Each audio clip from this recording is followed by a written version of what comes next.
Hi, this is Congressman Luke tomorrow with another edition of the Blaine Buzz. Thanks for joining us this week.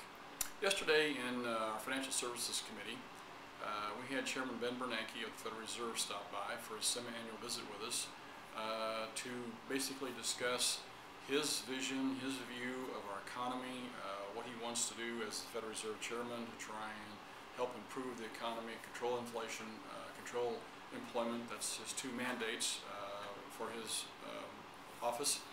And in doing that, his comments were that the economy is still very fragile and that we're very susceptible to some problems with regards to oil prices, which obviously are spiking right now. They're going up significantly more than normal for this time of year. If that happens, it could be devastating to our economy from the standpoint that that's something really beyond the control of anybody in the country other than the administration, which they can help with their releasing of oil from the different areas around the country and allowing more permits to be given for development.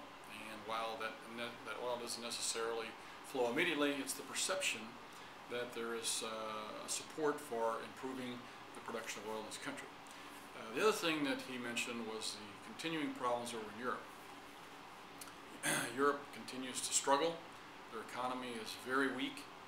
Greece in particular, one day this week had their debt downgraded to default status, and that is going to have a ripple effect through the entire European continent, to the Eurozone as a whole, and because of the connections that we have in this country to the European continent as a whole in many different fronts, it's going to have an effect on us as well. So we'll see how it all plays out. He's very concerned about it.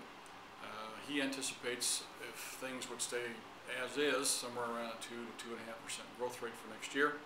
If these oil prices and Eurozone problems continue to develop and fester and become more serious, it could have dramatic impacts on that number.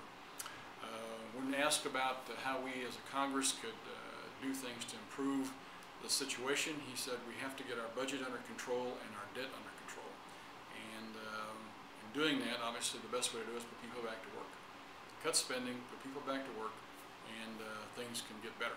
So hopefully we can take some advice from him and his advisors. The Federal Reserve Board is made up of a number of folks from around the country who have a lot of expertise in economic matters and money management matters.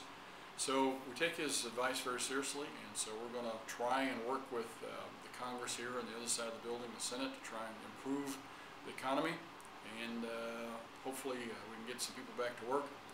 We've got a stumbling block with the administration. They seem to think that the government can do this, where we on this side of the building believe that it's the American people that really are the ones who make things happen for our economy and our country, and we need to empower them. So until then, we'll see you next week. Look forward to visiting with you. Take care.